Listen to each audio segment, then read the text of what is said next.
कि गोहू कतनो पिसाई बाकी मैदान होई, अरे मैदान होई। रंगादार होई कला शादी फायदा होई, रंगादार होई कला शादी फायदा होई। हथियार लेके लइका पैदा होई, हथियार लेके लइका तुम्हारे के कोना कत बोरो रे आले आवतड़ू आ कहां गई रहलू ह मुगरा कतवावे गोरे मुगरा कतवावे मन कर हित कोना तन बनी हो बनी ना छिनार के जामत हम विदेश कहीं के पर ससुर है यो ससुर जी तूने मेरी कदर न जानी, ससुर जी तूने मेरी। नाच तमाशा चलता कौना के दुकान पर ले लीलू हो देखो भुंजेंगे के माई देखो खरे खरे कतवा बनवा छिलवा के लाल बनी हो घोतम साया उठा उठा के खइयो ताकत के बात देल बोले ले अपन घरे के करा खाती हां होते होते मुर्गा के करा खाते हो हारी में डाल के बनाई बड़े गोल बन दचका में बनाई के हमनी के डकचा में हां डकचा काल परसों आई रहे हो बड़ा अच्छा रहे तो आज ना बनी अरे आज दुगो चार गो हित गनावत न तो जो तू लाल पर ले सतकल बारे तू ससुर बारो ए सास माई कब कर दुकानिया वाला ला की करे बड़ ले बनी देखो जाए भोसड़ पतो बारू कनी आ रानी कटवा के लेके तक तू खड़े मुर्गा लेके चले आइली का है देखबू जा तबे न कि होते होते मुर्गा हमनी के काटाता जब हमरा देखावे के बा कि हित करन के खियावे के बाटे ओ बात तू लसार दे बाप बे का साल या बोतलो कराई धर गरम गरम काट के छोटी छोटी धो के लेके काट के धो के मसाला पीस तब मैं गराई गरम कर तू ही हमार सास बाड़ू हम तो आर थोड़े सास बनी कुछ के लूर नहीं के भोसड़ो के जाता नी ससुरा सैया के सेज पर फील ना होखे, अरे जाता नी ससुरा सैया के सेज पर फील ना होखे।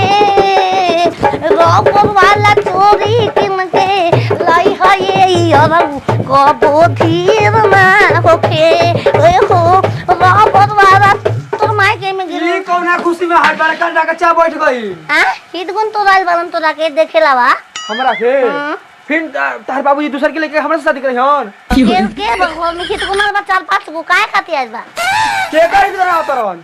आई लखन काले पोसो के विदाई में बात आज मुर्गा खिया के विदाई करे के बा मने ना को हित गोन ये कहि और तू को हित गन मार हेमा मानी हां हम बनाबे में हम ही ले कर मुर्गा बजाली माई से कहां बिया रे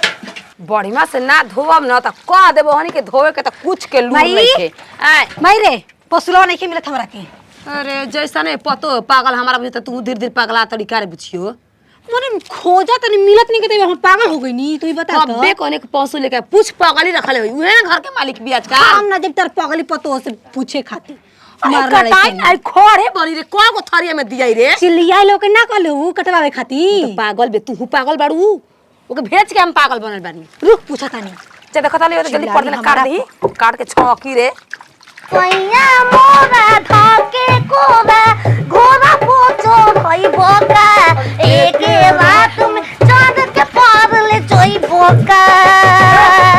और एक रात में चांद के पार ले जोई बोका दिन हैसे से करे के मत हराया का पोसलो होई तो बड़ा का डागा सा बैठा दे ये तो कहती है माई के पूरा गोतिया दे खइया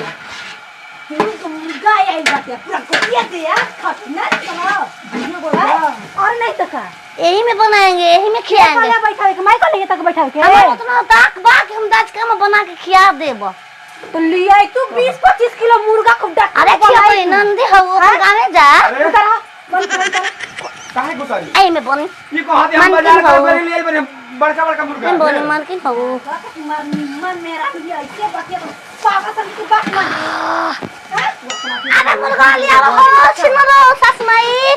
जले लागो राही बैठावे के रहे करा पा करे माई होई त ओ हसुन नहीं खे मिलत खड़े बानी मुर्गावा देखा देखा बाटुटिया के माई आई देखो आई ओ मैया जा अरे ले ले रे दो कले की पतली में डाले दो ठीक कर दिया करो सपोर्ट मारी करो ना तू का बेटा चली बाबूजी चली कौन है बाबूजी आपके बॉस सिरवा ठीक बा ना पहले ले पहले से ठीके ठाक बा दवाई वैसे खाते ना बनी हाँ, चल ए पापा पापा से रोरन देंगे ए कहाँ नहीं तलू हे पापा बांधता है बापा रे बापा रा मले बिया सोता से कमरिया दाग दे रे बिया के मर दल हो भौजी एक माई के लजरिया छिया तारी गतिया ओकरा के गोर ओरचन में बांध के रेल दा पापा देखा मुगरा बनाओ तो छीने दिया दाग देतिया हमके भगा देतिया उजले नहीं कुछ आंटी जरूर कह लो भौजी तू आई ना कि मत आराम से कोनो काम करी हम पापा यार वो तो हम ना जाना हम पापा के पसंद में का बा मुगरा के चुस्त हम खियाब के ऊ खियाब के यार चाहे तो पाल सास खिया या कोई खिया हे पापा ओकरा के मारो ए ओकरा के भौजी मारा आज आज ही पिलन के सास माई है एक आध बात बोल दल ओई पर बोले बिया बात बोले बिया अभी तक कम मर रही हूँ हाँ। दोबारा लेके अबू ना उसे मुर्गा हराम जादी कही का समझिन जी ए समझे जी राम राम राम राम। अच्छा बताई रहुए भेजनी है मुर्गा ले के खड़े मुर्गा लिया दलसिया का? सोचनी के काट दी ही का खड़े मुर्गा डाल देले बिया वो हत हत डाकाचा में हो डक नो भौजी इतगन पापा बालन तो बनी नहीं ये तो उनका पूरा गांव का भोजा हरा देता नी भोजा हम हरा उसे लूट बाज गया आपके बेटी के देखी हाँ? जाए दी काका ना बाल बच्चे पोता घर के लूट बाना खाना बनाए पोइदा